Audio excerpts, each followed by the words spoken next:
Thank you, Dean. That was very authoritative. Everybody please sit down. I don't have to run for election. Can you let the record show that I was the first one here ready to go? Okay, Maury Husseini was the first one here ready to go. Governor Huizenga was right behind him. Governor Kuntz. Okay, we're doing, oh, very good. Except my committee is missing. I was gonna say, I'm not My even on your committee, everybody, so. all of the members of the board are here, and I thank you for being here. All I need is my committee. Do we have, does Ed know we've started? Ed's here. Okay, let's call the meeting to order. President Barron, welcome. Thank you. You're up. Okay, so I'm not going to talk about the successes at Florida State. I'm going to entirely focus on making sure that you understand that we did exactly what we said we were going to do last year. And then I'm going to spend almost the entire time focusing on what we plan to do, including a stronger focus on a movement to the top 25 and preeminence. Okay, so we said we were going to use the resources we had on 3 different initiatives. One of those is the Entrepreneurial University program, and a particular key part of that was to open up the College of Business to any major to take a sequence of courses that would help them be successful. So you can imagine an engineering student who now can take 4 courses in the College of Business, and this is something that a lot of people outside the university have said would be a great advantage in any major if they had a good business sense and a good foundation. So we've begun to open the door to the College of Business with 4 positions and 2 hired, and busily working on the next 2. The second thing we said we were focused on is STEM excellence, and in particular we focused on a specific topic, and that is materials and energy, tackling a big problem, the limitations of renewable energy in storage and transmission of energy. It leverages what it is that we have as strengths within the institution. We cut off the applicants at 350. The first 4 hires included someone from MIT, someone from North Carolina Chapel Hill, someone from Berkeley, and someone from Lawrence Livermore Labs. It's a superb set of people. It shows you what the opportunity is if you have a opportunity for focused hiring. We focused on a director for successful longevity. This is to combine talents in everything from nutrition to physical exercise, to cognition, to aging policy, to the neurosciences. It crosses a lot of different areas. We think this is another area where we can leverage, and also 3 hires in high performance computing. The third thing that we said we were going to do is to focus hiring where student needs suggested that hiring needed to be. We lost 220 faculty, and we were watching a lot of majors grow in interest, and yet the numbers of faculty we had were smaller, and we knew we had to address that. So we began to systematically go through. Almost all of these are STEM or STEM related, but we added a total of 81 faculty. This is a big step forward in trying to recover from the cuts over the last several years, and but there's also in there an investment in improved graduation rates that occurs. This is a slide that I've shown the last 2 years, which shows the decline in the number of assistant professors, and then following that, the beginning decline of associate professors. It's kind of a slow death to a university. You think you're doing fine each time you take a budget cut, but you don't hire, and all of a sudden you don't have any young people driving your institution. And so what I'm very proud of is, after a multi-year decline in the number of assistant professors and associate professors, that those numbers have turned around with that investment. Those are the 3 things that we said we were going to do last year. It is exactly what we did. We went out there and focused on the entrepreneurial hires, on the STEM hires, and on adding faculty where needed for our students. Okay. For 2013-14, we want to continue this focus on entrepreneurial university. We want to continue to open up the doors to the College of Business. Every single college is interested in this. I point out that even in music, you can't not be successful if you can't fill the house and market yourself. You're going to be doing music for fun. So our music college was one of the first that said that they wanted to have access to courses in the College of Business. And we're also adding entrepreneurs in residence. These are people that are, say, in engineering, graduated in engineering, have gone out and spun off companies, worked in companies. We want them to come back and rub elbows with our students. We want to continue to improve student-faculty ratios with hiring, particularly in critical areas. And we want to focus on making it into the top 25, which is what we promised the governor and promised the legislature as part of our preeminence funding. And in that particular case, this is a continued focus on energy and materials as a strength. This is a long-term problem of importance for jobs in the state of Florida. We're focusing on recruiting National Academy members. We want to continue to graduate, have graduate and undergraduate degrees in STEM, and we want to take our STEM fields to higher levels of national prominence. The strategic hiring part of this is focused on problems that I said are enduring and are important to the state of Florida.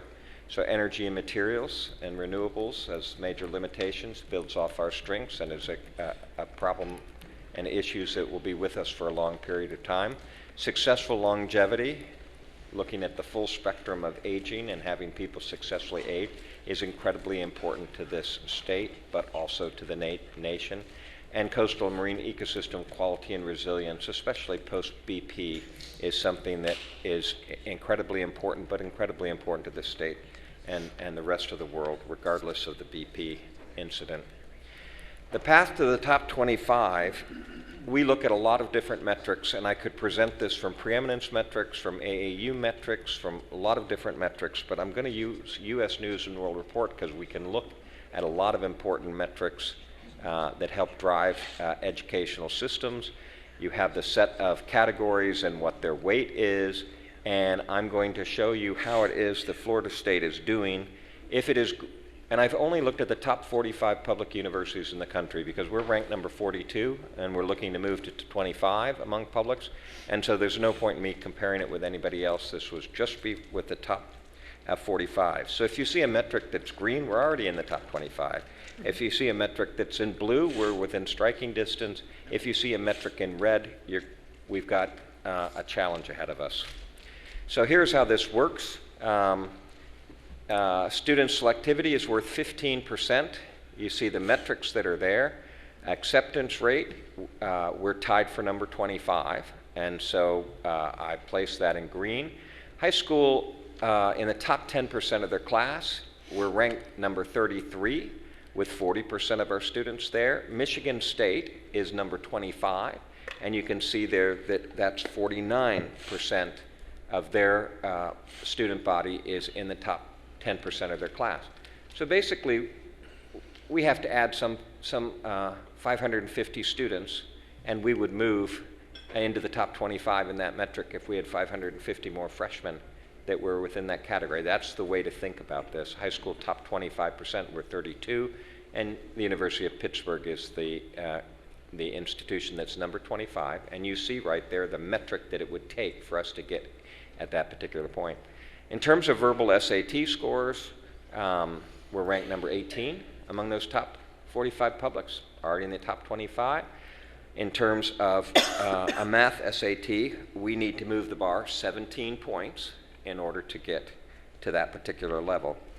This was last year's statistics for which I could compare all 42 institutions just so you know in terms of what we just submitted to U.S. News and World Report. Our acceptance rate improved from 58% to 54%, and the number of students in the top 10% improved 1% to 41 from 40. So those metrics are moving based on the investment and actions that we're taking. But this is a snapshot of where we are and what it will take us to get to the top 25.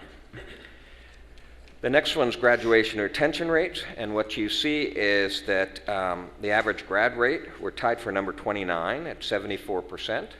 That number incidentally has gone up this year to 75%. Pitt and Georgia Tech are tied with an average grad rate of 79%. We're definitely within striking distance there.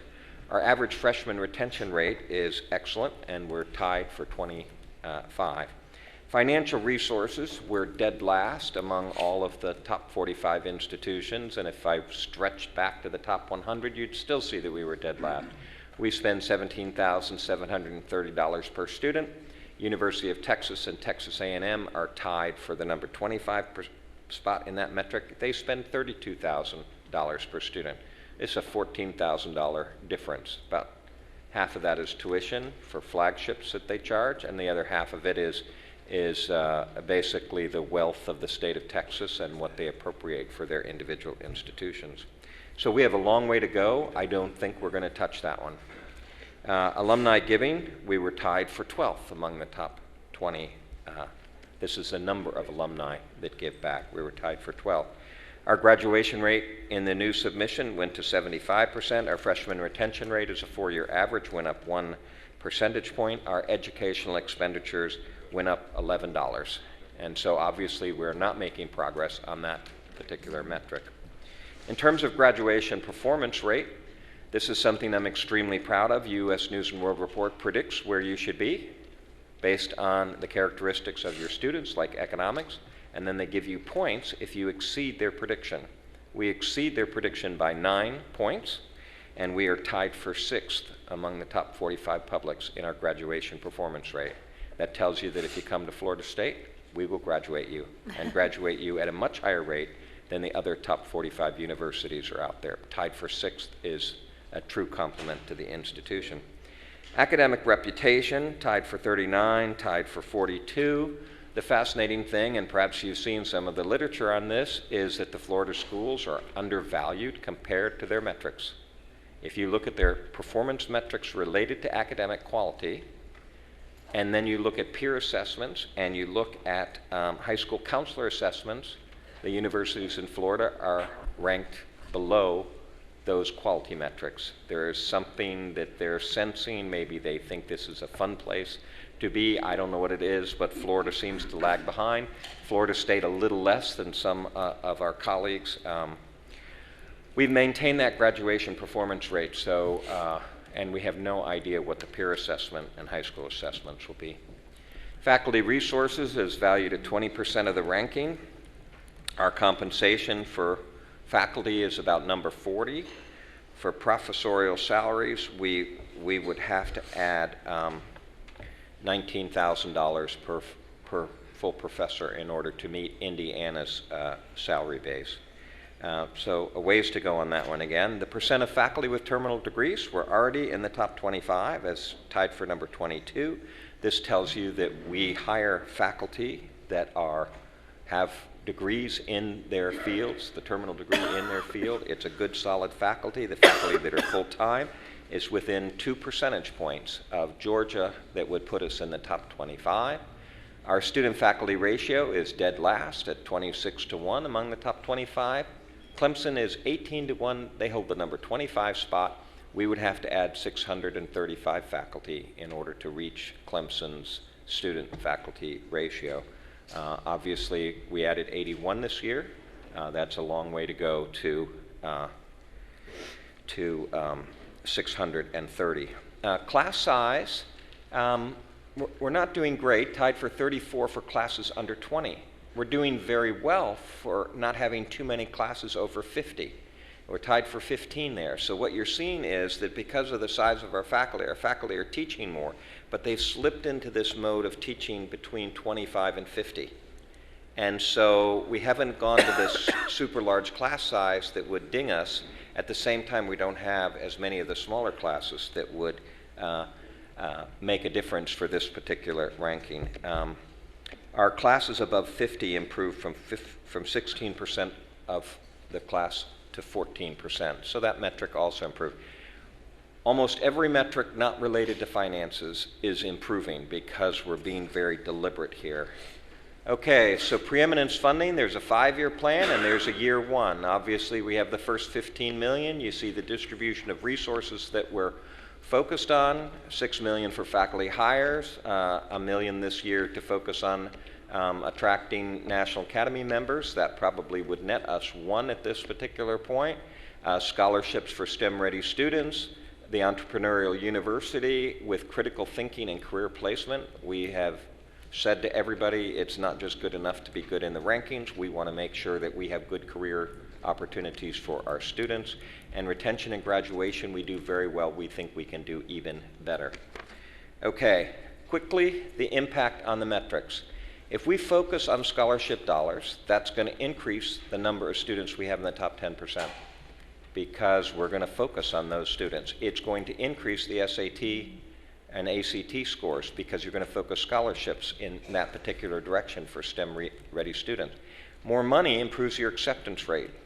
It's very difficult to understand a relationship that if I spend this on scholarships, I'm going to have this as the result on these particular metrics, but it's very obvious that if we can focus the money on scholarships, we're going to significantly impact 3 metrics on our path to the top 25. Our faculty hires is going to increase the number of full-time faculty as a % of the total. I think we're going to easily hit that number in terms of the number of our faculty that are teaching that are full-time and with terminal degrees. We will certainly decrease the faculty-student ratio. Between the 81 faculty last year and the 75 that we hope to hire as part of preeminence, we should be able to move from 26 to 1 to 23.5 to 1. Remember, the goal is 18 to 1, but this is a significant step forward on that ranking, so that should go up. We cannot say what that will do for class size because we haven't hired the particular faculty, but again, we see that this is likely to have a significant impact on class size, and it's certainly going to add to student expenditures. The $15 million adds $408 per student in expenditure, and remember, it's $14,000 in order to reach the top 25. An investment in retention and graduation, well, we're already there in terms of retention rate, but if we can go higher in the rankings, that's a great thing. This will follow through, everything we do in retention will follow through like a wave into graduation rates. Our goal is to reach 79. We went up 1% to 76. The wave of all the effort and retention is going to move through. I think you will see that our graduation rate will go up each year. And graduation performance, we're already among the tops in the nation. Okay, I'm not going to impact faculty compensation here. I'm going to have a hard time impacting financial resources per student. Alumni giving and academic reputation are going to grow because of preeminence, but there's not a direct factor that I can point there.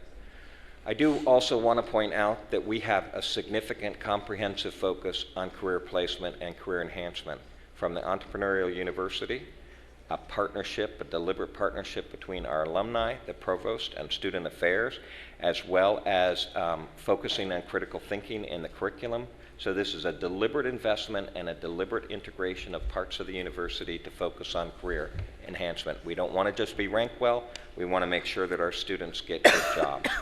We have a deliberate focus on enhancing efficiency.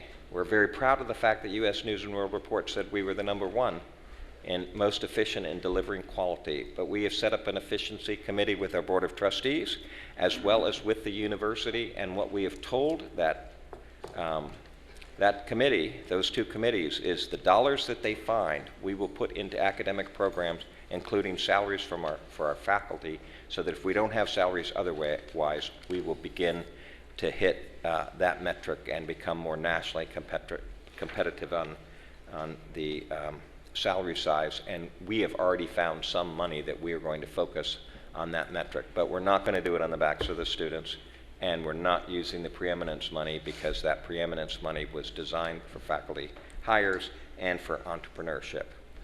Okay, so that concludes the presentation. I know that I probably did more numbers per minute than many different presentations, but here I think is the message. We are on a very deliberate path to move the stature of this university upward. We're doing it by looking at AAU metrics. We're doing it by looking at U.S. News and World Report metrics. We're looking at preeminence metrics, and we're deliberately chipping away at each one of those. There are many of them which we already do extremely well, and we believe we can do even better. There are some of them that we're going to have a challenge. It is not good enough just to be highly ranked. The goal isn't ranking. Those metrics are important and valuable. And so we know that if we do a good job of graduating our students, that's a tremendous way to save $1 for a family. There's no bigger tuition increase than going for another year. That is the biggest tuition increase that you possibly can imagine. So I hope you see from this that we're taking a very deliberate path to move forward. And next year, when I stand here or sit here and talk about our work plan, I will go back and you will see that in each and every one of those categories, we've worked from the scholarship side to the faculty hiring side to directed hiring in STEM fields that leverage the capabilities of the university. Thank you for your attention. Thank you. Governor Hussaini. Mr. President, congratulations again. You know, you have done just an incredible job of paying attention to, again, in the last 3 years of us wanting to have more STEM, you know, so it's wonderful, you know, going from 16% to 20 and then 22% and your graduation rate, you know. And interesting enough, by doing that, you know, you did not go down on, you know, degree award, that you went up, you know. And so you've done all of above, and I think, as you said, is a deliberate, you know, decision to take your university to top 25.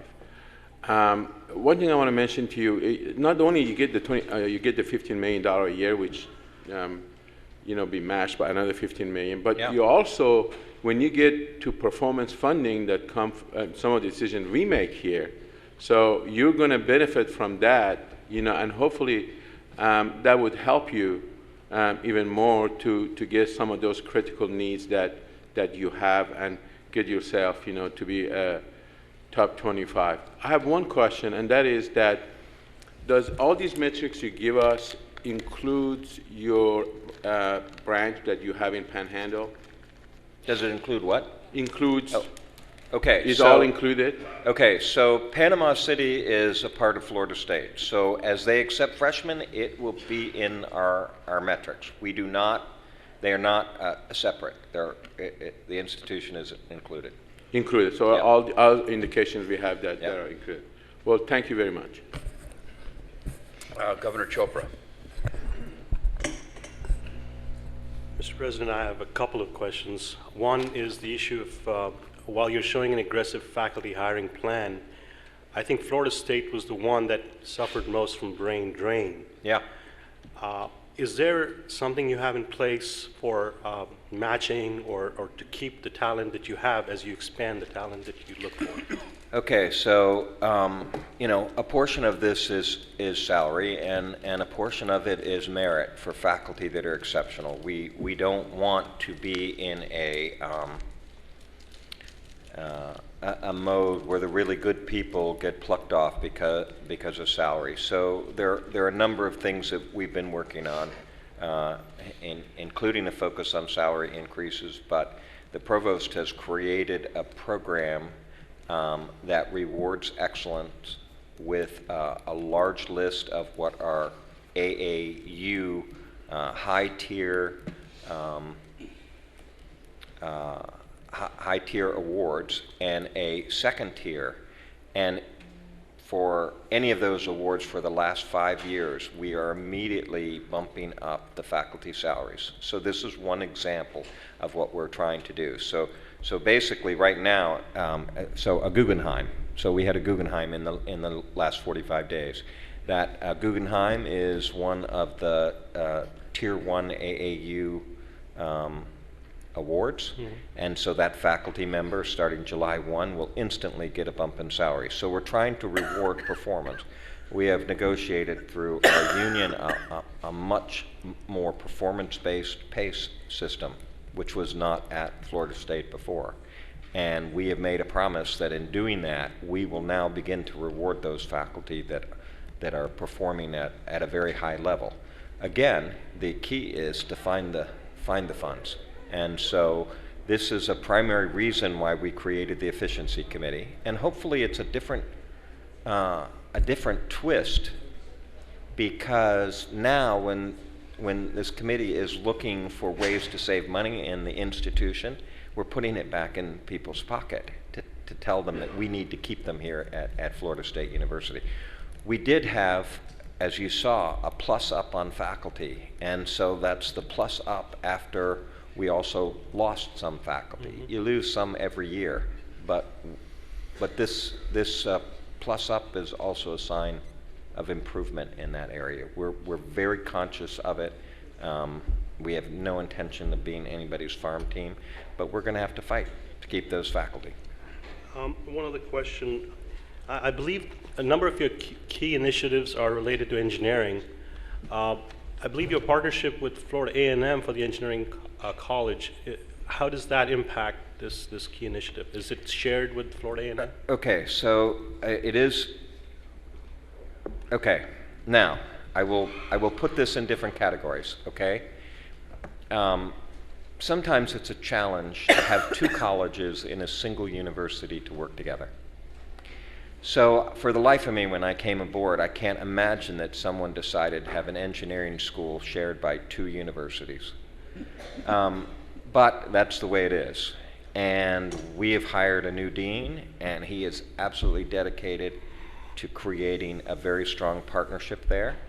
I would say that in the past, we talked about the problems and issues that we had, as in, two different ID systems. How do you open a door? And I think with Larry Robinson aboard and with Yaw Yaboa as the dean, we are now taking a very strategic focus to the College of Engineering. I think we're going to see a lot of improvement there. Our engineering program ranks 75th in terms of external funding in engineering programs. That's not good enough. We have a ways to go. I think part of the reason of its ranking is because it's a struggle for institutions to provide resources when it's a merged program, and it's a struggle because if you want to build a new building, both universities have to put it on their PICO list. And so we have many challenges, but I would say that between the leadership at FAMU and what is hopefully a good attitude at Florida State, we're working to advance this program. The faculty that are hired in engineering with an FSU dollar will be an FSU faculty member. But as you well know, for ABET, ABET expects us to have one admission criteria, same salary levels for faculty. If you're a college, you better act like a college if you're a unified college. So we've been working hard on those characteristics. I won't kid you that it's not a challenge, but I think we're in a better position than we've been in a long time. Okay, Mr. Chairman, just one quick question. For my own information, I know you have strong emphasis on partnerships. Do you have an incubator? We have been spinning off companies into space around the university. The Entrepreneurial University now has as its focus, it's actually a 6-part program. So open the doors of the College of Business to other majors, entrepreneurs in residence in individual colleges, so you can rub elbows with an engineer who has gone out there and done it, and to be able to work on those. Significant curricular changes that occur there. Much greater emphasis on competition for ideas that can spin off and incubate companies. We already do it. We would like to take that up a different level. We've created the framework for an innovation foundation so our students, if they're learning about entrepreneurship, can create companies. And what we want to make sure is the university isn't saying no to them as they do that. And this number 6 of that is to launch a platform, FSU branded, that allows angel investors and venture capitalists to see what's going on at Florida State, have insight into the ideas, and have the opportunity to make investments. We'd like to do this regionally, and we above all want to open it up to our alumni base first so that we have the 320,000 people that are out there to be able to see what's going on. It'll be good for us, and I think that gives them an opportunity to invest. But then we would like to be able, as time goes on, to open the doors of these ideas to a broader set of investors. So this is actually a very deliberate 6-point plan to create a much more entrepreneurial university so that our students can be much more career ready. That goes in hand with the changes in curriculum and the changes in career placement and alumni for career readiness.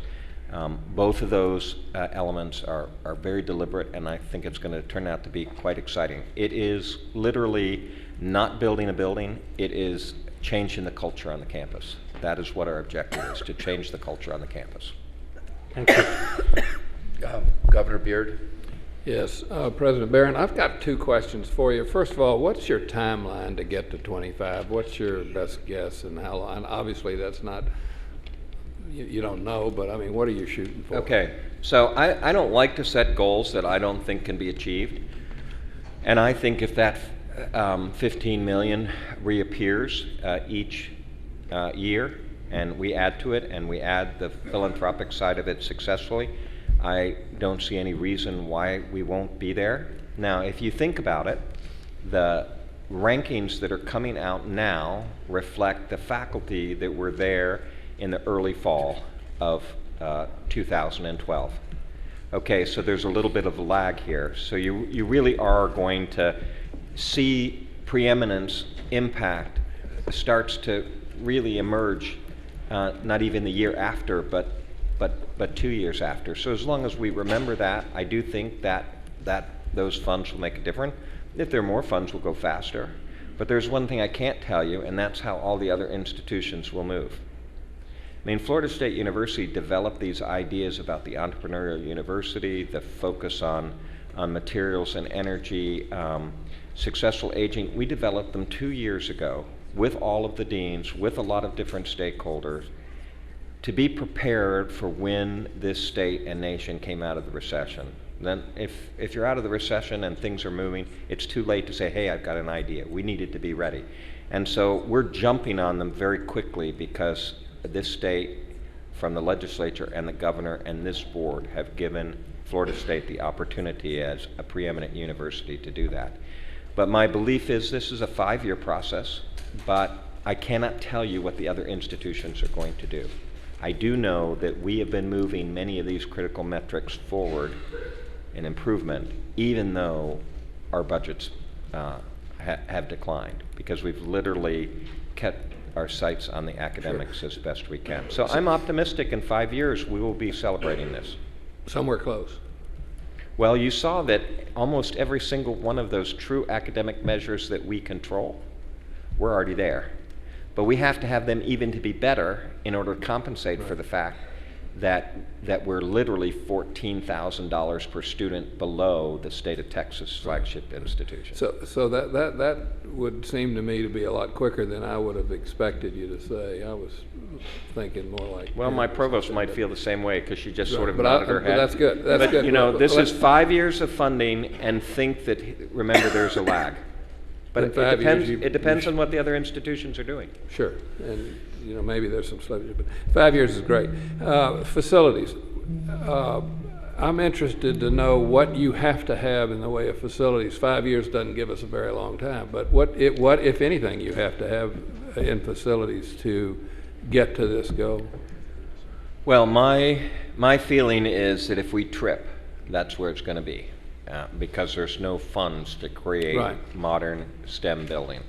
Now, we're working hard on that. We're working hard on that with our research foundation to pull in the next research building out at Innovation Park in Tallahassee in order to be able to do this. But we actually lost a couple of the hotshot faculty in the materials and energy hiring because other institutions were able to provide their lab space at a higher level than we were. And so what you realize is that you lost 220 faculty with all these cuts. You didn't have the investment in that physical plant because you weren't looking at the faculty. And now you're turning around and saying, I want all of these different specialized faculty and the space you have, it's like putting a square peg in a round hole. That space has to be renovated, and so we're working overtime to do the assessment, decide how we're going to do it, and above all, what money are we going to use in order to renovate those labs. And there is no way that we can do it without having a research building. And on our list for funding as part of preeminence was a new Earth, Ocean, Atmospheric Sciences building. And of course, there wasn't sufficient funds for building, and instead of a building, they put funds in for critical maintenance so that we could begin to cover some of the STEM buildings we have, but we lost that with a veto. So this, of all our challenges, if anything's going to hold us back, my bet is that will. But no, I'm not sure. I just wanted to make sure. So a research building or a research building that's renovated? Okay, so my belief is we need an additional research building that goes with the Mag Lab and advanced power systems and the materials research, and we need to have this Earth, Ocean, Atmospheric Science building that's high on our PICO list. But if you go look at our PICO list not being funded, you will see that there is physics that is sitting there, there is engineering that's sitting there, there is Earth, Ocean, Atmospheric Sciences sitting there. All of the top buildings in our PICO list are all STEM buildings. Right, but we all know that we're not going to get them all, so. We have 4 minutes Okay. and 4 more questions. Okay. Next, Chairman Colson. Thank you, Mr. President. We had some discussion yesterday from the President of the University of Florida about trying to create a more defined Common Core group of courses for the freshman and sophomore experience. Make certain that everybody graduates with some understanding and appreciation for the humanities and history and things of that nature. The Chronicle and the New York Times has an article today about the commission reporting to the Senate and the House about the need to emphasize that. What is Florida State doing in that area? We're working very actively. Do you want to answer the I'm happy to. One of the things that we got through our faculty senate just in the last few weeks was a complete revision of our liberal studies curriculum. And it's now focused on making sure that our students have, of course, the exposure to the wide range of courses that are part of a liberal education. But there's a signature E-Series courses that are designed to really reflect strengths at FSU and opportunities for students to learn things like how safe is my salad, or entrepreneurial thinking for students to graduate. A whole host of things that will be signature courses that cross disciplines but really focus on what students need to understand in order to be successful upon graduation. There's also a series of applied courses that students take, so they have opportunities. I see an infusion of greater internship opportunities that are a part of general education. And so that whole undergraduate first 2 years is being transformed. At the same time, we are doing our quality enhancement plan for SACS, and that quality enhancement plan is focused on critical thinking. And so the critical thinking initiative that we have moving forward on our campus will transform the majors in every area. Along with that, we are building some career readiness focus throughout the colleges and with our Career Center, so that what we see integrated across the curriculum is, something that is really a signature for FSU in the general education area, critical thinking infused at the higher levels, and all of that really integrated towards student success in their careers or in graduate school when they are completed. And just as a quick follow-up, Mr. Chairman. As you build a world-class faculty, as you look for National Academy members, obviously to do it in the sciences is very expensive. You can buy historians for a fraction of the cost. Why not buy a National Academy member in English or history, just occasionally, to go, to enhance the reputation of the university, or is that just not money well spent? No, I think that's money well spent.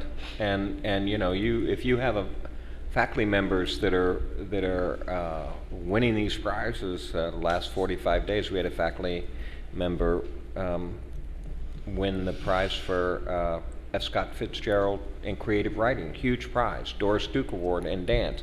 So we have to be committed for an excellent faculty in across the board, or quite frankly, you won't be a comprehensive exceptional university. You will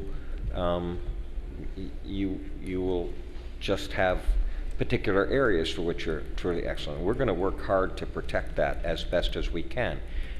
Now, we see the importance of the emphasis on STEM to the state, and we know that because of the strengths we have, that we can go a long way, but we're not going to give up excellence in any other areas. You know, motion pictures just won first and third place in student Emmys, and the gold medal for our institutional message, the highest award.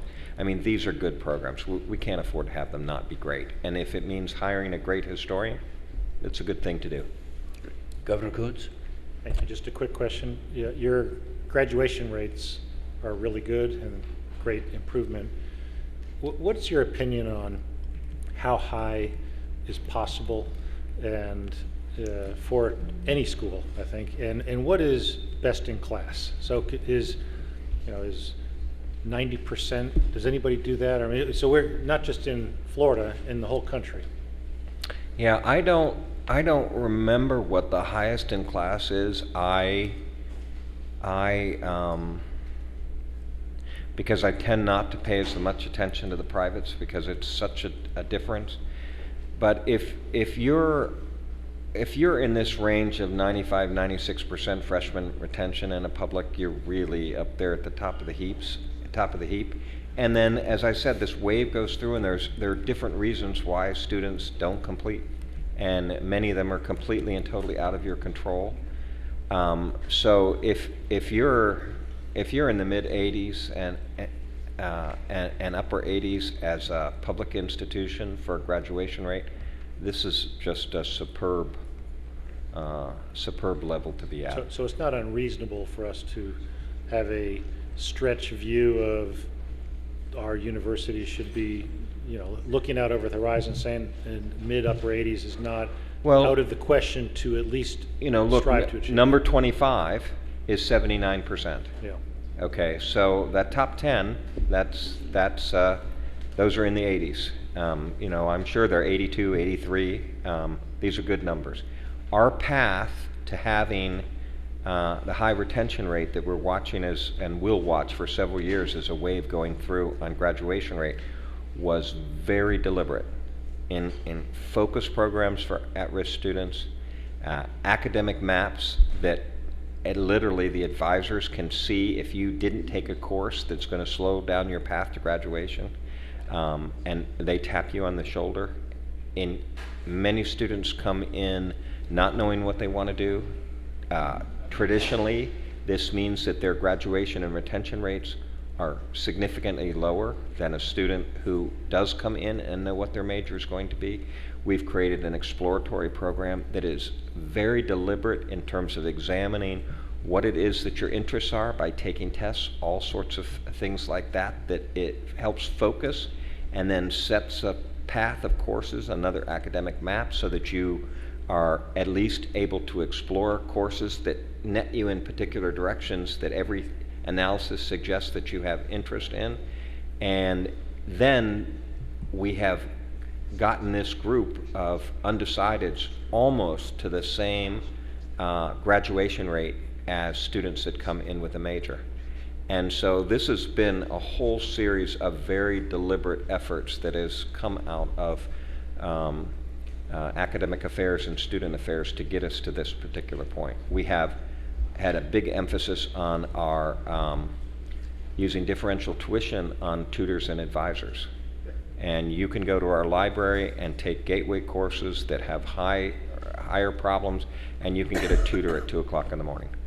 And we've gone to where the students are. So this has been a very deliberate effort to move these numbers the way they've moved. Governor Levine? Yeah, my question is going to, well, first of all, welcome Good to see you again. My question is more a little bit in the weeds, and it relates to something that's in your work plan related to Goal 2. And I'm curious, it's obvious what you're trying to do here. First of all, this is the first I've seen where a university is opening the doors to the business school you're measuring the number of non-business majors taking business courses. That's great. I mean that is phenomenal for you to open that opportunity up to students. I don't know what kind of courses you're going to open up. I presume it'll be the basic management and courses that are labeled entrepreneurship courses. Yeah. Well, and the other metric, though, the question I have is, what is the statistics? What's the R squared, if you will? What's the correlation between number of students tutoring, number of student tutoring contacts in gateway courses, and retention and graduation rate? I got to believe they're pretty good, or you wouldn't have picked that metric. But why did you pick that particular metric, number of student contacts in tutoring contacts in gateway courses, and how does that correlate to improving graduation rate? Yeah, okay, so because we've hit multiple variables at one time, it's probably difficult to tease them out individually, but there is some science to it and some analysis of national programs and how those contact hours have an impact. And the other thing you realize is you're literally taking what are roadblocks to a student and placing the tutoring to help them with those particular roadblocks. And the reason I asked that question, by the way, I'd like to see if there's any data or something to support the correlation between the two. And the reason I asked that question is, if you think that there's success there, that's a legitimate question we should be asking other universities, is are they looking at that specific metric as a contributor for those schools that need to improve their graduation rates and retention rates? Because that caught my eye as something new I hadn't seen. And I think if there's the data that's there, we'll work to get it to you. Great, thank you. Governor Martin. This will be more of a statement as opposed to getting us back on time. When we talk about faculty retention and we look at the essence of a lot of what your strategic goals and objectives are, they are, and very appropriately so, built around a world-class faculty.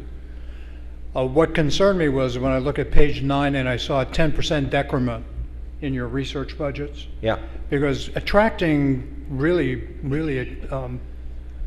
first-class faculty is a function of their ability to ply their trade and in research, and we're not just talking applied research, we're talking about basic research, and the ability to push the unknown.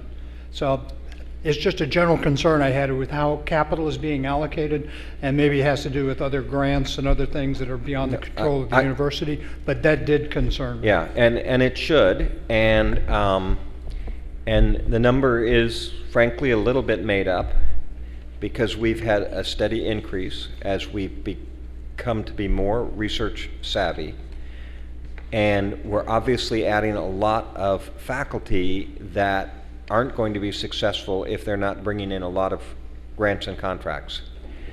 What literally we did was say that the greatest mystery that we have is sequestration and how it impacts grants and contracts.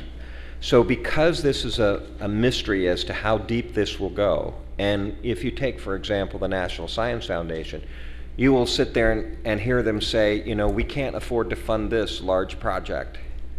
And because this is the way my particular part of the National Science Foundation is going to absorb their budget cuts rather than the individual PI grants. So this big operation is going, and then a couple months later they come back and they say, we think we've managed it and we're sending you the check. And so we have two things that are colliding. One is the increased number of faculty that are going to be attracting money to the state of Florida, and a federal system by which we do not know how it is they're going to handle sequestration. And so because of that, we could have just taken a specific percent budget decline that's based on sequestration and how it's going to evolve over the next couple of years. But we said this doesn't seem like it makes sense, and our crystal ball is just not good enough. So we said, no matter what we do, we can't afford to go under this particular level. This is sort of a pride level. It's a a metric that's part of preeminence, and we're going to work awfully hard to do that. But literally, that number is not based on what our faculty are going to be doing in submitting proposals and being research savvy. That number is because we do not know what the federal government is going to do. Thank you. Thank you for your presentation and for your responses. Do I have a second to a motion to approve the Florida State University work plan for 2013-2014, excluding those sections of the work plan that require any additional regulatory or procedural review or approval pursuant to law or board regulations, and that the committee accepts the out-year portions of the work plan? That's a motion. Do I have a second? Second. Second. All in favor? Aye. Opposed? Motion carries. Thank you. Thank you.